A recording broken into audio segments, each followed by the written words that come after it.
প্রধান উপদেষ্টার সঙ্গে 2 দফায় 20টি রাজনৈতিক দলের বৈঠক। সংস্কারের পাশাপাশি সুবিধাজনক সময়ে নির্বাচনের রোডম্যাপ ঘোষণার আশ্বাস ডক্টর ইউনূসের। দেশের ইতিহাসে অবিলম্বে সবচেয়ে অবাধ, সুষ্ঠু ও নিরপেক্ষ নির্বাচন দেখার অপেক্ষায় জনগণ, বলেছেন তারেক রহমান। সরকারের পরিকল্পনা জনগণের কাছে স্পষ্ট করার তাগিদ। স্বার্থ হাসিলের জন্য জুলাইয়ের চেতনা বিক্রেতাদের জুলাই গাদ্দার বললেন জুলাই ঐক্যের নেতারা। না শোধরালে তাদের উৎখাতে মাঠে নামার হুঁশিয়ারি। রাজনৈতিক শক্তির বাইরে নাগরিক সমাজের সাথেও বসার তাগিদ আলী রিয়াজের। শুধু নির্বাচন নয়, আরও ম্যান্ডেট আছে এই সরকারের, বলেছেন প্রেস সচিব। চানখারপুলে শিক্ষার্থী আনাস সহ 6 হত্যায় ট্রাইব্যুনালে অভিযোগ দাখিল। জুলাই বিপ্লবের প্রথম মামলার আনুষ্ঠানিক বিচার শুরু। দেখছিলেন ক্রাউন সিমেন্ট সংবাদ শিরোনাম, এবারে বিস্তারিত। প্রধান উপদেষ্টার সাথে রাষ্ট্রীয় অতিথি ভবন যমুনায় আজ 2 দফায় বৈঠক করছেন 20টি রাজনৈতিক দলের শীর্ষ নেতারা। প্রথম দফায় 11 জন রাজনৈতিক ব্যক্তিত্বের সঙ্গে বৈঠক করেছেন তিনি। বিদ্যমান রাজনৈতিক পরিস্থিতিতে প্রধান উপদেষ্টার সাথে বৈঠকে অংশ নেয় এলডিপি, সিপিবি, বিপ্লবী ওয়ার্কার্স পার্টি, ইসলামী আন্দোলন, হেফাজতে ইসলাম বাংলাদেশ ও গণ অধিকার পরিষদ সহ বেশ কয়েকটি রাজনৈতিক দল। বৈঠক শেষে এবি পার্টির সভাপতি মুজিবুর রহমান মঞ্জু জানান, সুবিধাজনক পরিস্থিতি তৈরি হলে নির্বাচনের রোডম্যাপ ঘোষণা করবেন প্রধান উপদেষ্টা। বিকেল 5টায় রাষ্ট্রীয় অতিথি ভবন যমুনায় প্রথম দফায় বৈঠক শুরু হওয়ার কথা থাকলেও শুরু হয় সন্ধ্যা 5:45টায়। প্রধান উপদেষ্টার সঙ্গে বৈঠকে অংশ নেন এলডিপির সভাপতি অবসরপ্রাপ্ত কর্নেল অলি আহমেদ বীর বিক্রম, নাগরিক ঐক্যের সভাপতি মাহমুদুর রহমান মান্না, বিপ্লবী ওয়ার্কার্স পার্টির সভাপতি সাইফুল হক, গণসংহতি আন্দোলনের প্রধান সমন্বয়কারী জুনায়েদ সাকি, রাষ্ট্র সংস্কার আন্দোলনের প্রধান সমন্বয়ক হাসনাত কাইয়ুম, এবি পার্টির চেয়ারম্যান মুজিবুর রহমান মঞ্জু, সিপিবির সাবেক সভাপতি মুজাহিদুল ইসলাম সেলিম, খালিকুজ্জামান ভুইয়া, টিপু বিশ্বাস, শেখ রফিকুল ইসলাম বাবলু ও শহীদ উদ্দিন মাহমুদ স্বপন। এরপর দ্বিতীয় দফায় প্রধান উপদেষ্টার সঙ্গে বৈঠকে অংশ নিচ্ছেন মাওলানা সাদিকুর রহমান, মাওলানা রেজাউল করিম, মাওলানা মামুনুল হক, মাওলানা আহমেদ আব্দুল কাদের, মাওলানা আজিজুল হক ইসলামাবাদী, মাওলানা মঞ্জুরুল ইসলাম আফেন্দি, নুরুল হক নূর, মাওলানা মুসা বিন ইজহার ও মুফতি মাওলানা শাখাওয়াত হোসেন রাজি। এর আগে শনিবার বিএনপি, জামাত ও এনসিপির সাথে বৈঠক করেছেন প্রধান উপদেষ্টা।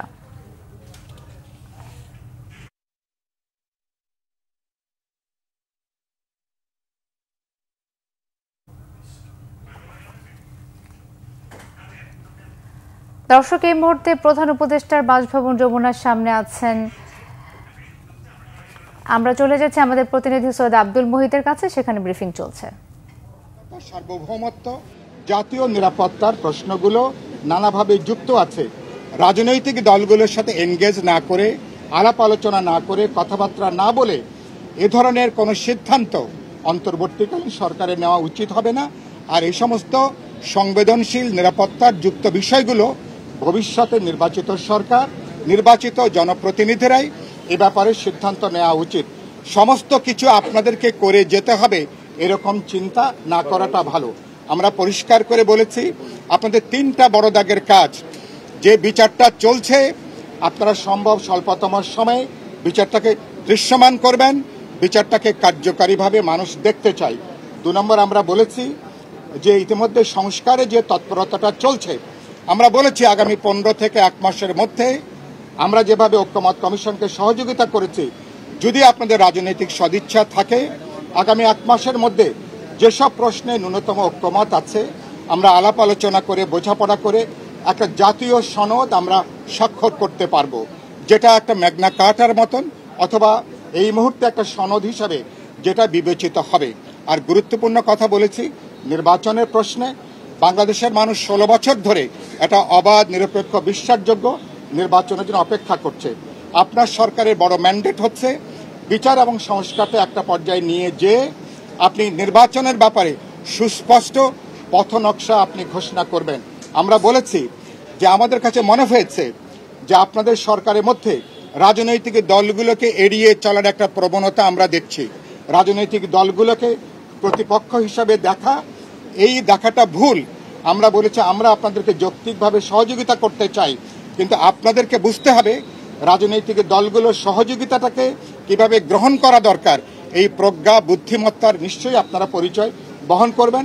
আমরা বলেছি যদি আপনাদের সাথে বোঝাপড়া থাকে রাজনৈতিক দলগুলোর, 31শে ডিসেম্বরের পরেও।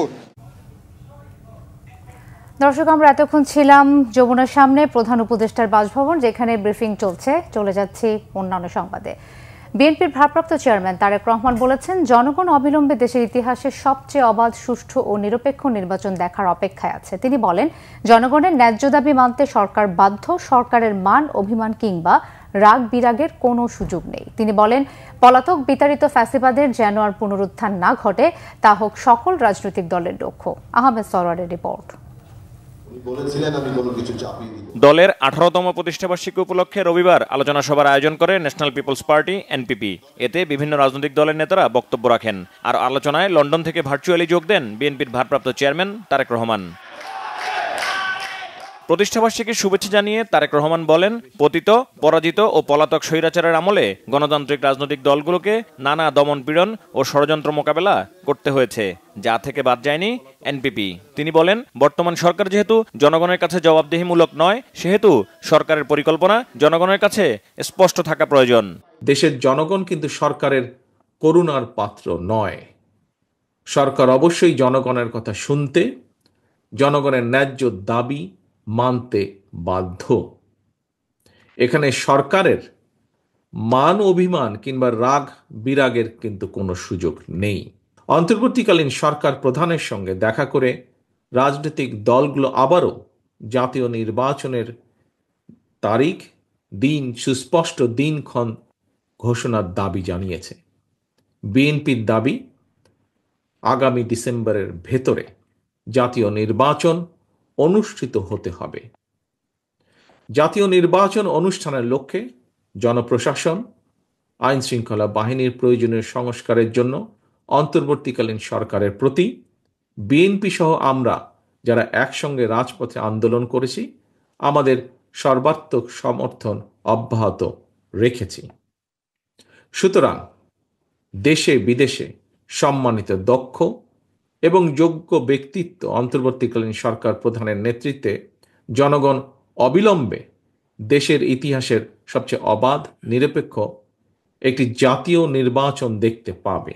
তারেক রহমান বলেন, জনগণের ভোট ছাড়া প্রহসনের নির্বাচন করে 2014, 18 এবং 24-এ যে কথিত সংসদ ও সরকার বানানো হয়েছিল, তাতে ফ্যাসিবাদ কায়েম করে জনগণকে অসহায় ও ক্ষমতাহীন করে রেখেছিল। সময়ের প্রয়োজনে পুঁথিগত অর্থাৎ সাংবিধানিক কিংবা আইনগত সংস্কার এবং প্রায়োগিক সংস্কার, উভয় প্রকারই সংস্কারের বিকল্প নেই। অল্প কিংবা বেশি সংস্কার বলেও কিন্তু কিছু নেই। রাষ্ট্র ও রাজনীতির প্রয়োজনে সংস্কার একটি চলমান প্রক্রিয়া, ধারাবাহিক প্রক্রিয়া। তবে আমার কাছে মনে হয় পুঁথিগত সংস্কারের চেয়েও প্রায়োগিক সংস্কার বরং অনেক বেশি জরুরি। রাষ্ট্রে স্বৈরাচার কিংবা ফ্যাসিবাদ রুখে দিতে সবচেয়ে বেশি প্রয়োজন জনগণের রাজনৈতিক ক্ষমতায়ন। সরকারের চরিত্র যাই হোক, সরকারকে জনগণের কাছে জবাবদিহি করতে বাধ্য করা না গেলে ক্ষমতাসীন সরকার হয়তো নিজেদের অজান্তেই স্বৈরাচারী হয়ে ওঠে। আমি দৃঢ়ভাবে বিশ্বাস করি, দেশ এবং জনগণের বৃহত্তর স্বার্থে ফ্যাসিবাদ উত্থান মোকাবেলায় একতরফা ইস্যুতে বাংলাদেশের গণতান্ত্রিকামী জনগণ বিগত 5ই আগস্টের মতনই ঐক্যবদ্ধ। বাজেটের আগ মুহূর্তে অন্তর্বর্তী সরকার এনবিআর এর সংস্কার চাপিয়ে দিয়ে যে অচল অবস্থা তৈরি করেছে, তা উচিত হয়নি বলেও মনে করেন বিএনপির ভারপ্রাপ্ত চেয়ারম্যান। রাজস্ব আদায়ের ক্ষেত্রে যে একটি অচল, আহমেদ সরওয়ার, বাংলা ভিশন, ঢাকা। জন্য কিন্তু খুব ভালো। এদিকে বিএনপির স্থায়ী কমিটির সদস্য ডক্টর আব্দুল মঈন খান বলেছেন, দেশ পরিচালনায় গেলে বিএনপি স্বৈরাচার হয়ে উঠবে, সমাজে এমন অপপ্রচার করা হচ্ছে। রবিবার সকালে রাজধানীর সিরডাপ মিলনায়তনে স্কুল অফ লিডারশিপের উদ্যোগে বাংলাদেশের সামাজিক দায়িত্বশীল নেতৃত্ব ও সুশাসন শীর্ষক এক আন্তর্জাতিক সেমিনারে একথা বলেন তিনি। জানান, বিএনপির অতীতে স্বৈরাচার হয়ে ওঠার মতো কোনো রেকর্ড নেই। উদ্দেশ্য প্রণোদিতভাবে একটি মহল বিএনপিকে নিয়ে মিথ্যা, ভিত্তিহীন তথ্য সমাজে প্রতিষ্ঠিত করার চেষ্টা করছে বলেও অভিযোগ করেন তিনি। যারা এমনটা করছে তাদের জবাবদিহিতার আওতায় আনতে হবে বলেও জানান বিএনপির এই নেতা।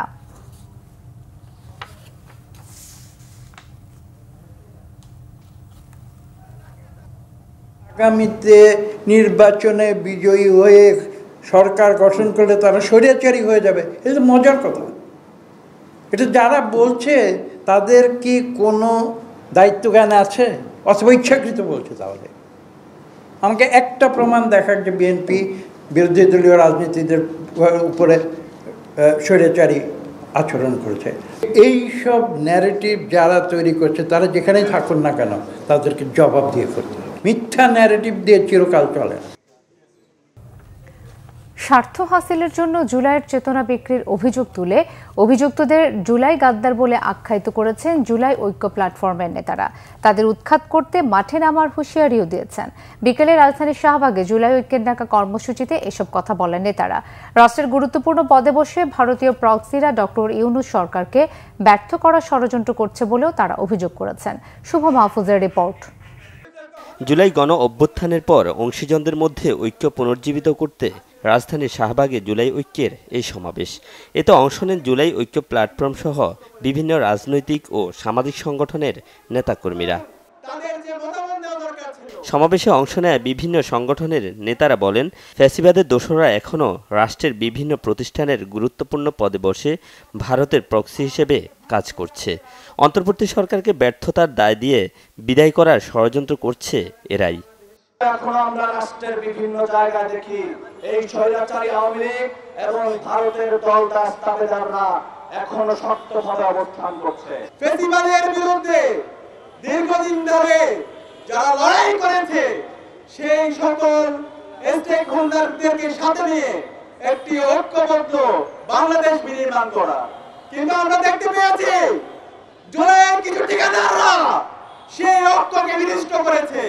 যারাই ওই সকল শেখ হাসিনার সাজানো ট্যাগিং এর রাজনীতি শুরু করবে তাদেরকে এই শাহবাগ থেকে জুলাই ঐক্যমঞ্চ ঐক্যবদ্ধভাবে প্রতিরোধ করবে।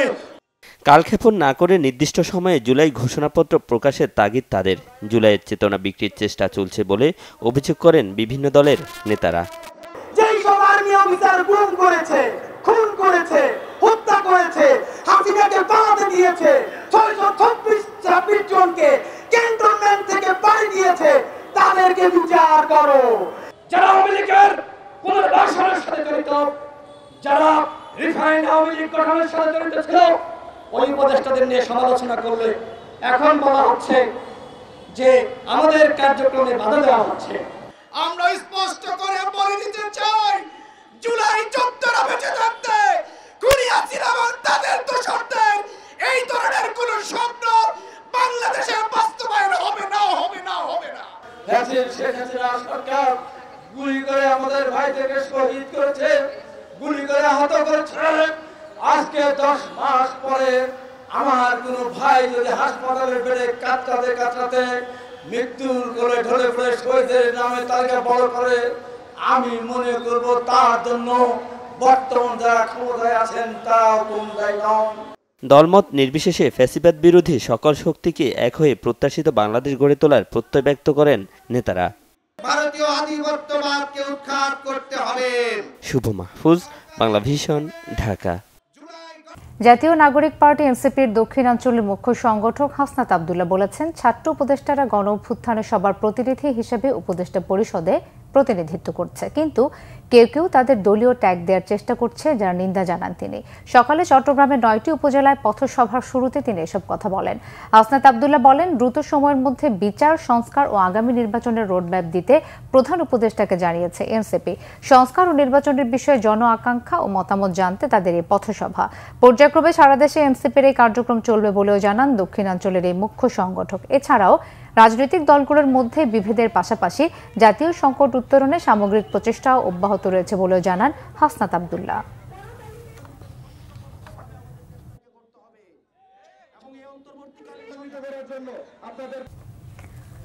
নির্বাচন ইস্যুতে রাজনৈতিক শক্তির বাইরে নাগরিক শক্তির অংশগ্রহণকে গুরুত্ব দিয়েছেন জাতীয় ঐকমত্য কমিশনের সহসভাপতি ডক্টর আলী রিয়াজ। তিনি বলেন, রাজনৈতিক দলগুলো ক্ষমতার অপব্যবহার বন্ধে একমত হলেও অন্য সব ক্ষেত্রে দ্বিমত পোষণ করেছে।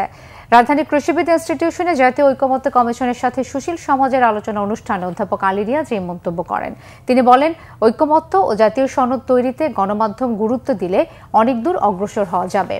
বারবার রক্ত দেওয়া সম্ভব নয়, তাই এই সুযোগ কাজে লাগাতে হবে। আলোচনা অনুষ্ঠানে সুশীল সমাজের প্রতিনিধিরা বলেন, সংবিধানে হাত দেওয়া উচিত হবে না অনির্বাচিত সরকারের। ৭২-এর সংবিধান পরিবর্তন করতে গেলে আগামী নির্বাচন ঠিক সময় করা সম্ভব নয়। আলোচনায় অধ্যাপক গীতিয়ারা নাসরিন জানতে চান, জনগণের মতামত ও নিরাপত্তাকে কোন চোখে দেখা হচ্ছে। অধ্যাপক ওয়ারুল কলিমের মতে, কোনো দলীয় সরকারের পক্ষে বর্তমান পুলিশ কমিশনকে রেখে সুষ্ঠু নির্বাচন করা সম্ভব নয়।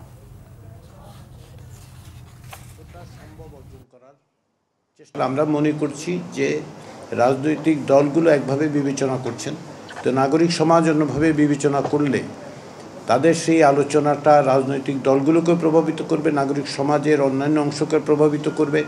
নাগরিকদের মধ্যে এই আলোচনাটা খুবই জরুরি। প্রধান উপদেষ্টা প্রেস সচিব শফিকুল আলম বলেছেন, অন্তর্বর্তী সরকার তত্ত্বাবধায়ক সরকার নয় যে শুধু নির্বাচন দিয়েই চলে যাবে। অন্য সরকারের চেয়ে বেশি ম্যান্ডেট আছে অন্তর্বর্তীকালীন সরকারের। রাজধানীতে capital market journalist forum CMJF টকে এসব কথা বলেন প্রেস সচিব। নির্বাচন নিয়ে বিদেশি কোনো চাপই নেই জানিয়ে প্রেস সচিব বলেন, যথাসময়ে বিচার, সংস্কার ও নির্বাচন হবে। তিনি বলেন, বিগত সময়ে কেন্দ্রীয় ব্যাংকের গভর্নরকে কাজ করতে দেওয়া হয়নি, যে কারণে ৯/৬ পলিসির মতো ক্ষতিকর নীতি প্রণয়ন করা হয়েছিল। বাংলাদেশকে ম্যানুফ্যাকচারিং হাব করতে হলে শক্তিশালী পোর্ট দরকার উল্লেখ করে প্রেস সচিব বলেন, চিটাগাং পোর্টকে বিশ্বমানের করতে কাজ করছে সরকার। বিগত সময়ে গোষ্ঠীর স্বার্থের পেছনে পুঁজিবাজার কাজ করছে উল্লেখ করে তিনি বলেন, ক্ষুদ্র বিনিয়োগকারীদের জন্য কেউ কাজ করেনি। পুরো শেয়ার বাজার ডাকাতদের আড্ডাখানায় রূপ নিয়েছিল।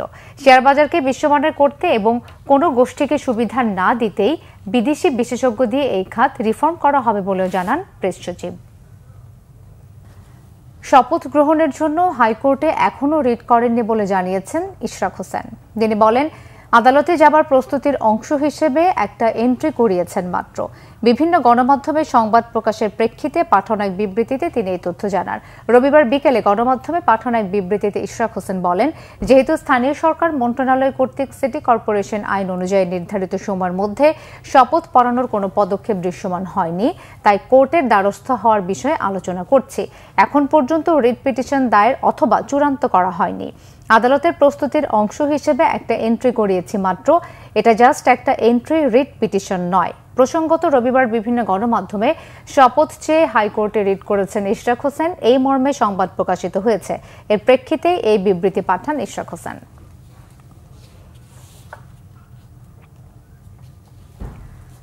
পতনের শেষ সময়েও অতিরিক্ত বল প্রয়োগ এবং রক্তপাতে ক্ষমতা ধরে রাখতে চেয়েছিলেন শেখ হাসিনা।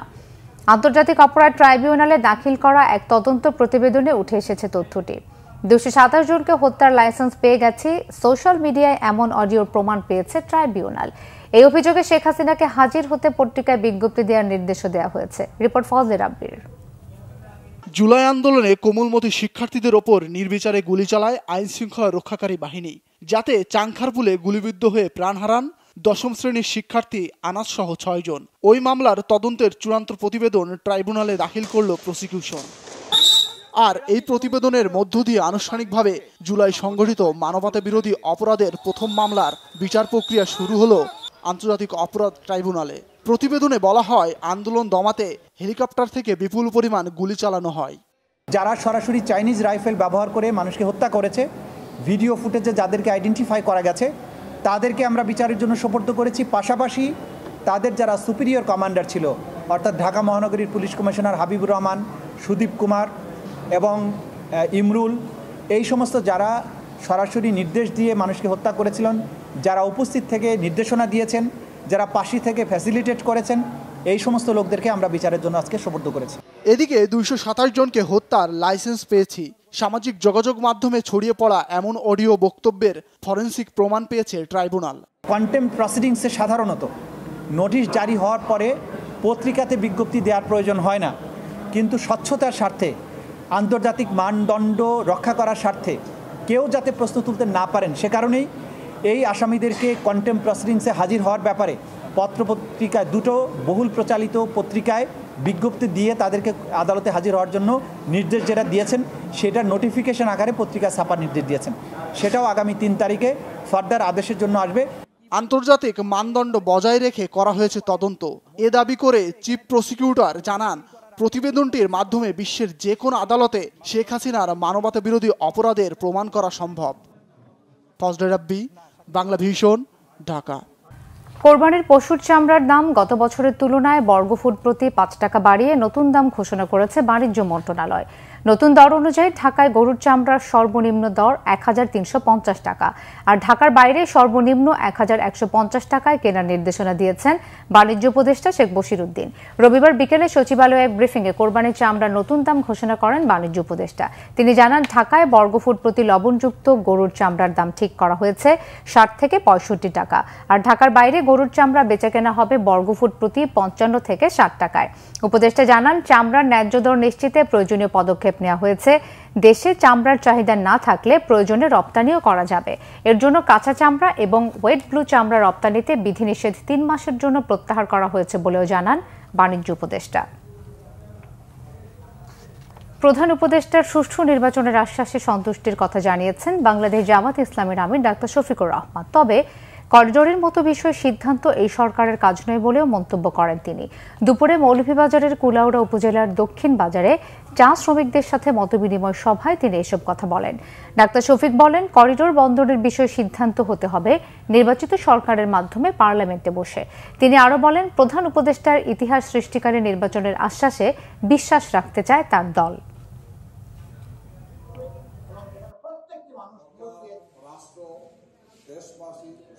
দেশের স্বার্থের বিরুদ্ধে আমরা কোনো কিছুতে হা বলি না।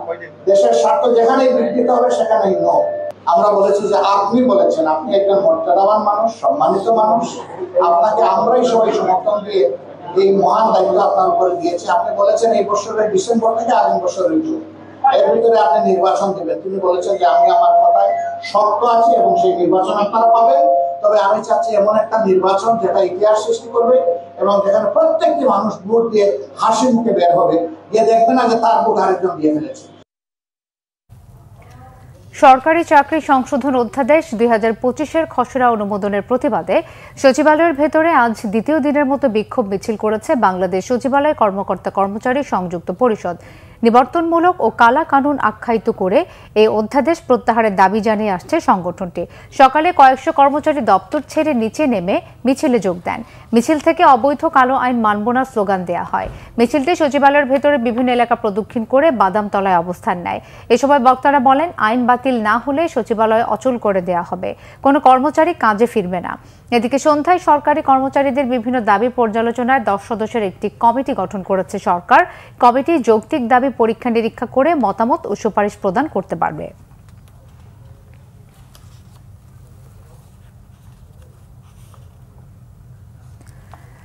সচিবালয় কর্মচারীদের আন্দোলন প্রসঙ্গে স্বরাষ্ট্র উপদেষ্টা জানিয়েছেন, অধ্যাদেশ নিয়ে আলোচনা করে সমাধান করা যেতে পারে। সচিবালয় আইন শৃঙ্খলা বিষয়ক কোর কমিটির বৈঠক শেষে তিনি একথা বলেন। স্বরাষ্ট্র উপদেষ্টা বলেন, আওয়ামী লীগ এই আইনটি নির্বাচন ম্যানিপুলেট করতে সংশোধন করেছিল, সে সব বিষয় বাতিল করা হয়েছে, নতুন করে কিছু করা হচ্ছে না। আন্দোলন প্রসঙ্গে উপদেষ্টা বলেন, সরকারি কর্মকর্তাদের কোনো বিষয় থাকলে জনপ্রশাসনের সাথে আলোচনা করতে পারে। এ সময় ঈদের সময় আইনশৃঙ্খলা পরিস্থিতি স্বাভাবিক রাখতে সব ধরনের প্রস্তুতি রয়েছে বলে জানান তিনি। উপদেষ্টা বলেন, গরুর হাটকে কেন্দ্র করে কোনো অরাজকতা চলবে না, এ ব্যাপারে কঠোর অবস্থানে থাকবে আইনশৃঙ্খলা বাহিনী। সংবাদ শেষ করব ক্রাউন 7 শিরোনামগুলো আরো একবার জানিয়ে।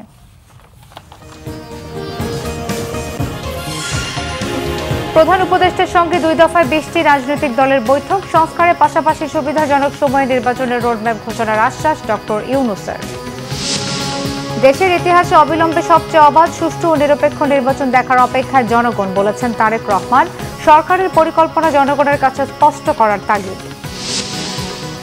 স্বার্থ হাসিলের জন্য জুলাইয়ের চেতনা বিক্রেতাদের জুলাই গাদ্দার বললেন জুলাই ঐক্যের নেতারা। না শোধরালে তাদের উৎখাতে মাঠে নামার হুঁশিয়ারি। রাজনৈতিক শক্তির বাইরে নাগরিক সমাজের সাথেও বসার তাগিদ আলী রিয়াজের। শুধু নির্বাচন নয়, আরও ম্যান্ডেট আছে এই সরকারের, বলেছেন প্রেস সচিব। চানখারপুলে শিক্ষার্থী আনাজ সহ ৬ হত্যায় ট্রাইব্যুনালে অভিযোগ দাখিল। জুলাই বিপ্লবের প্রথম মামলার আনুষ্ঠানিক বিচার শুরু।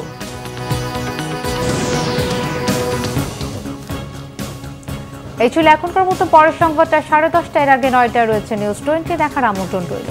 এছাড়া বাংলা ভিশন সংবাদ ও সংবাদ সংশ্লিষ্ট অনুষ্ঠান দেখতে ভিজিট করুন www.bvnews24.com ও facebook.com/banglavisionnews এবং সাবস্ক্রাইব করুন youtube.com/banglavisionnews। ধন্যবাদ।